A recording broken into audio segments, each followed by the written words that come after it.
বাড়িতে বিদ্যুতের মিটার না থাকলেও আসছে হাজার হাজার টাকার বিল। দক্ষিণ চব্বিশ পরগনা জেলার পাথর প্রতিমা ব্লকের রামগঙ্গা এলাকার ঘটনা। স্থানীয় সূত্রে জানা গেছে, ধ্রুব বাজার থেকে ঢিলছোড়া দূরত্বে সরকার বিপিএল মিটার ঘোষণা করার সঙ্গে সঙ্গে প্রায় 10 থেকে 12 বছর আগে এই এলাকার বিভিন্ন বাড়িতে বসে যায় মিটার বসলেও বিদ্যুৎ পরিষেবা এখনো আসেনি। কিন্তু হঠাৎ করে দেখা যাচ্ছে বেশ কিছু কনজিউমারের বাড়িতে 2 থেকে 3 বা 5,000 টাকার বৈদ্যুতিক বিল। সমস্যায় পড়েছে এলাকার মানুষজন।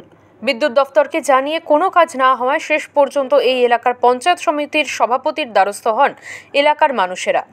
রামগঙ্গা পঞ্চায়েত সমিতির সভাপতি মনুশ্রী মণ্ডল জানান, অল্প কয়েকদিনের মধ্যেই এলাকায় আসবে বিদ্যুৎ বিল নিয়ে সমস্যা দূর হবে।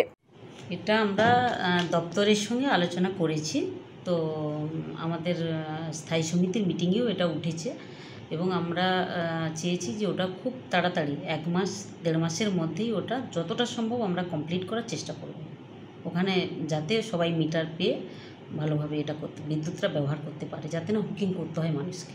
এটা আমরা পাথর প্রতিমা পঞ্চায়েত সমিতি উদ্যোগ নিয়েছি। দক্ষিণ চব্বিশ পরগনা থেকে গোপাল শীলের রিপোর্ট, ওঙ্কার বাংলা।